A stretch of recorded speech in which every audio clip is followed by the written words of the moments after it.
Notion Second Brain has been my ultimate organization tool for years. It's the system that keeps my entire life in check. I use it for everything, from setting goals and managing my day-to-day tasks to tracking my projects and staying productive. Today, I'll be giving you a complete tour of my Second Brain template, showing you exactly how it works. One of the key features with Notion Second Brain is the quick capture buttons, and so this template allows you to capture new tasks, projects, resources, and notes in the click of a button.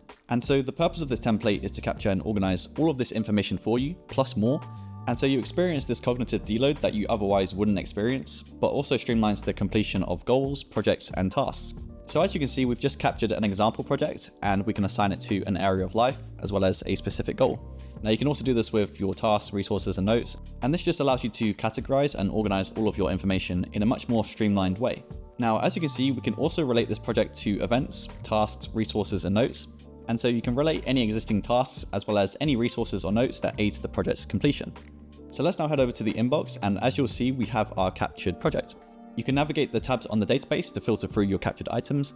And for this to leave our inbox, we simply change its status to not started or in progress or whatever it may be.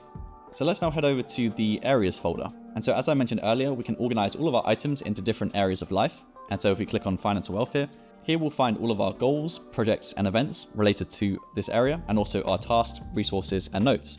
And you can access any one of these by clicking on the open button, and it will open up the relevant page. So let's now check out the goals folder. And so here's where you can organize all of your goals, and we can schedule these goals across the upcoming year by quarter and month. And so this just allows you to not only visualize the upcoming year, but to also set deadlines. And we can also track the progress of each goal from not started all the way up to completed. Now, goals are made up of projects, and so below this we have our projects folder. And so all of our projects here have more specific deadlines, and we can view all of our projects on a timeline here. So this is the one that we created, and we can drag and drop this around on the timeline, and this will automatically update its duration. Now, once again, we can also track its status, and as we move the project from one end to the other, it's going to automatically update its status. So if we open up this project on the timeline here, as you can see, this project is now completed. So let's now head over to our events folder. And so here is where you can organize all of your one-time events or even meetings. And to actually separate these different types of events, we have our categories at the top here, which kind of work like folders. Now you can schedule in events by simply dragging and dropping them onto the calendar below. So this calendar is going to allow us to view upcoming events so that we do not miss them. And then below that we have our events board, where once again, we can filter them by status. Next is our tasks folder. And so here's where you can find all of the individual tasks that make up our projects. And as you can see, we can filter through our tasks using the tabs on the database here, such as our completed and overdue tasks. And similar to our events folder, we can simply drag and drop them onto the calendar to schedule them in. And for our task board here, we have our projects at the top with our tasks going down the side. And then we can also filter them by priority from high, medium to low. So next up is our resources folder. And so resources are just any sort of online information, such as documents, PDFs, and web links. And so as you can see here, we have a whole bunch of URLs for quick access. And we can organize all of this information into folders at the top here, which adds an extra layer of organization. So resources don't have to be assigned to a project or goal or even areas. In fact, nothing on this template actually has to be related to anything. It's just that the option is there for when you want it. Now with our resources, in the case that you have a lot, you can actually favorite your most useful resources under the favorites tab. And you can do that by just selecting the checkbox. So next up, we have our notes folder. And so this works in a similar format to our resources folder in that we have our notebooks at the top here. And then we can find our individual notes beneath that.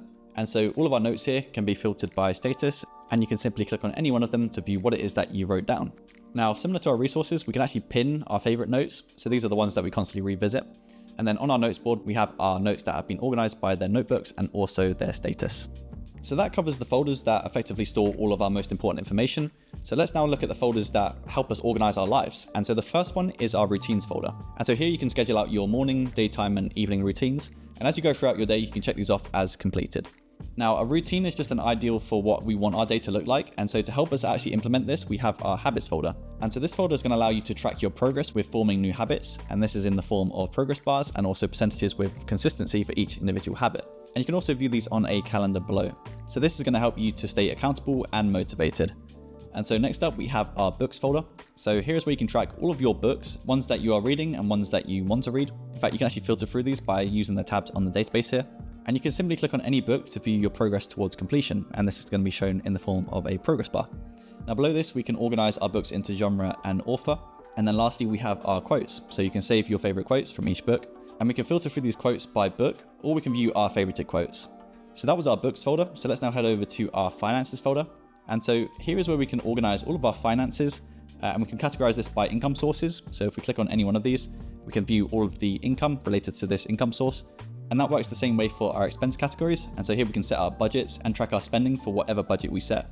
And then below that, we have a log of all of our income and expenses with totals for each month. You can also attach any receipts or statements to your income and expenses also.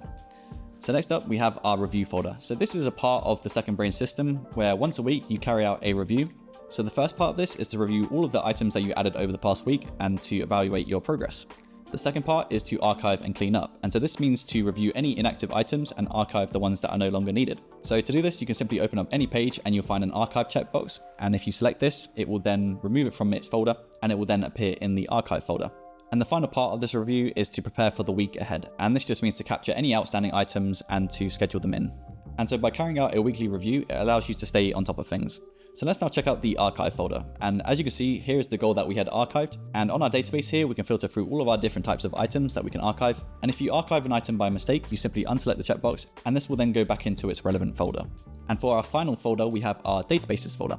And so here's where you can find all of the source databases that are used throughout this template. And so this not only protects your information from accidentally deleting it within a folder, but it also allows you to bulk edit if you need to or anything else. So I don't recommend playing around with this folder, but it's there if you need to. So that's it for our folders. So now we're back on the dashboard here. And the dashboard is effectively an overview of the most important parts from each folder. And so here we have our goals and our projects with our projects timeline beneath this so that we can view what we're currently working on. And you can actually swap this to a yearly view as well. Below this, we have our tasks. And so we can check off our to-dos for the day. And we can also schedule them into the task calendar. We then have our events, which can be filtered through and scheduled in on the calendar once again. And then lastly, we have our resources and our notes, both of which can be filtered by status. So that was a tour of my Notion Second Brain system. If you want to get this template, there'll be a link in the description below, so you can check that out if you want. But I hope you enjoyed this video, and thanks for watching.